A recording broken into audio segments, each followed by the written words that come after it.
नुआ पाचेरीटे होती आ से पाचेरीटा उपरे जदि पशु पक्षी मैंने आसिक पानी पीबे किपरि केमती दाना खाइबे से व्यवस्था करा तो पक्षी मानकर स्वतंत्र भाव में ये मु भावुची गोटे धीरे धीरे पक्षी मान किपर आकर्षित करके से प्राकृतिक परिवेश रही पे से प्रत्येक जगह पानी सब थुआई से पानी पीबे खुशी हे अनेक समय अनेक पक्षी आसुँच धीरे धीरे पक्षी मान संख्या बढ़ुची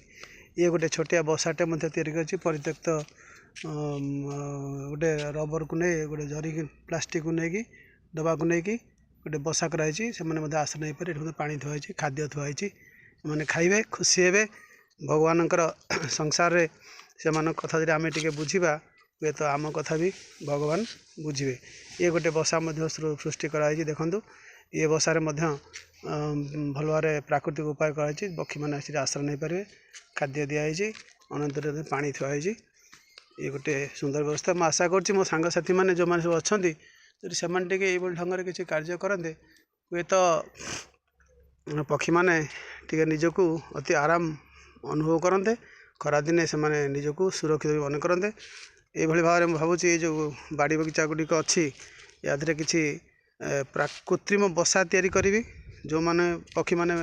से आस्ते आस्ते जदि श्रद्धा बढ़ से निरापत्ता को अनुभव निरापद निजक अनुभव करेंगे से बसा करेंगे किचिर मिचिर आवाज़ रे ये प्राकृतिक परिवेश पूरा बहुत भल लगे समस्त खुशी रे मते भी खुशी लगे। जय जगन्नाथ।